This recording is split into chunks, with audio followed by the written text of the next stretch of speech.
All right, here we go. Number 1. Procrastinate until the last minute, then work like a machine. You have 2 weeks to finish the presentation, but you start exactly 2 hours before the meeting. And suddenly, you enter God mode. Slides fly like rockets, logic is razor sharp, and your presentation delivery? Like a TED Talk on caffeine. People think you're good at handling stress. In reality, you've just mastered the art of triggering cognitive survival mode. This isn't laziness. This is controlled brain acceleration. Although, it's kind of like setting your house on fire to grill some meat. Smart people procrastinate not because they're undisciplined, but because they need a reason to shut out everything else. At that point, the deadline isn't time anymore. It's a motivation grenade. It explodes, and you enter neurological sniper mode. Aim and fire, only at the critical second. And the result? So unexpectedly good that even you don't know how the heck you pulled it off. According to research on hyperfocus and dopamine activation thresholds, some brains only function properly when they're being directly threatened by Google Calendar. And you know the best part? You swear, next time I'll start earlier. As you repeat the exact same process again next week. Number 2, getting emotionally attached to objects. You accidentally kick the table leg and say sorry. You throw away an old pair of socks and feel guilty, like you just betrayed your childhood best friend. You call your vacuum cleaner Rex, and a small part of you believes it understands you. Congratulations, you don't need therapy. You're just running on a high-tech operating system. This phenomenon is called anthropomorphism, when humans assign feelings, thoughts, and personalities to inanimate objects. And no, it doesn't mean you're weird. It means your imagination, empathy, and pattern recognition are way above average. Studies show that people who anthropomorphize objects tend to have higher emotional intelligence, more creativity, and stronger social processing skills. Meaning if you've ever said sorry to a chair, you probably know how to talk to your boss using emotional subtext. He doesn't even understand himself. You're not a weirdo. You're just the only person in the room capable of having a full-blown moral crisis over throwing away a stuffed animal.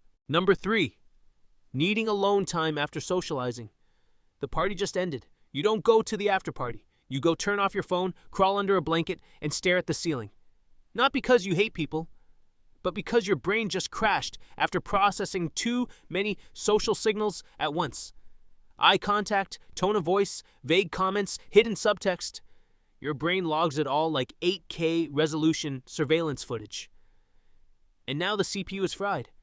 Studies show that people with high IQs are often deeply introverted, not because they're shy, but because they need emotional airplane mode after any social activity.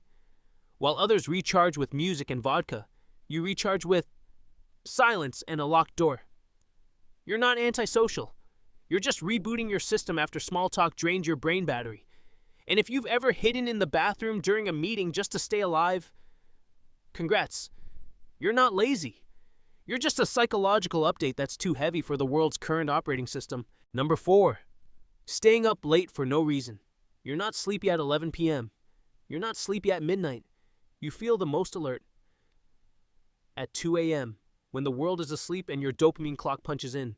It's not insomnia. It's not a TikTok addiction.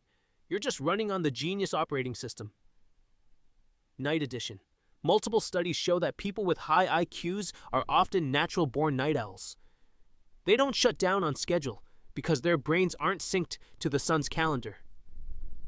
While regular folks are half asleep, you're busy brainstorming a new project that you haven't even pitched yet. From Darwin to Mozart, many brilliant minds were most active when the rest of the world was offline. The theory says they had the ability to override the standard circadian rhythm, like switching your biological clock into developer mode. So if you're out here drafting plans to revolutionize the world at 2:43 a.m. instead of sleeping, just make sure not to schedule any meetings at 8 a.m. Even geniuses need to sleep in. Number 5, making jokes no one understands. You drop a brilliantly subtle pun and nearly pass out laughing. But Karen just frowns, like you spoke fluent Klingon. It's not that you're bad at humor. It's just that your humor operates on a level most people haven't unlocked yet. Studies show that people with high IQs tend to enjoy complex humor. Wordplay, satire, historical metaphors, Meta-layered jokes. The more confusing, the funnier. You're not chasing punchlines. You're basically writing an academic paper to explain one joke. If you've ever had to draw a diagram so someone could understand why you're laughing, congratulations. You're not alone. You're just tuned into the wrong cultural frequency. But don't worry. The internet has entire subreddits for people like you. To you, humor isn't about slapping your knee and yelling, ha ha. It's high-level logical math. And if someone doesn't get it, that just means they haven't passed Laughing 3.0 yet. Number 6. Not enjoying small talk. Someone says, "Nice weather today, huh?" You nod. But in your head, you're wondering whether consciousness is just a neurological illusion. You're not cold or distant. You just don't know how to appropriately respond to air humidity. Smart people often find small talk mentally exhausting because their brains crave cognitive stimulation, not updates about Karen's lunch. Psychologists call this the need for meaningful stimulation. Your brain was built to explore ideas, not analyze the crunchiness of lettuce. And if you've ever frozen at a party because you didn't know what to say about your boss's cat, that's not social anxiety. That's you operating on a high-frequency cognition while small talk is still running on dial-up. You're not rude. You're just too busy thinking about the universe to discuss whether it's going to rain today.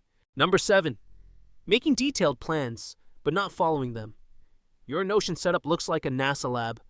Color-coded calendars, 8-layer habit trackers, an exquisitely curated bullet journal. But you still wake up at 11 a.m. and eat cereal out of a coffee mug. Not because you lack discipline, but because you're a system designer, not the end user. Smart people often prefer building systems over living in them because their brains are wired to optimize everything. And sometimes planning your ideal life in full detail feels productive enough, as if you've already done something about it. You're not lazy, you're just playing a game called Life Simulation, but I only do level design. You don't need another productivity app. You need someone to drag you off your planning desk and throw you into reality.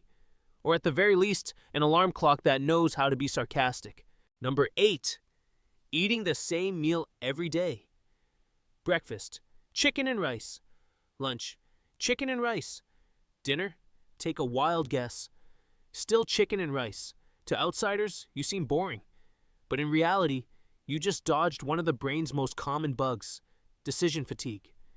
Your brain can only handle a limited number of decisions per day, and smart people often reserve that capacity for bigger choices. So they cut the small stuff. What to wear, what to eat, how to fold napkins.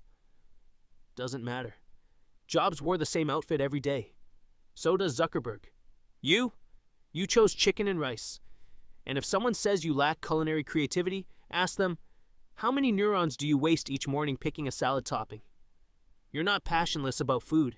You're just saving your working memory to handle existential crises.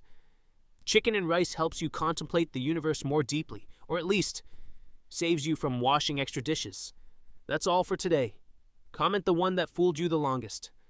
And subscribe if you want more brain bugs explained.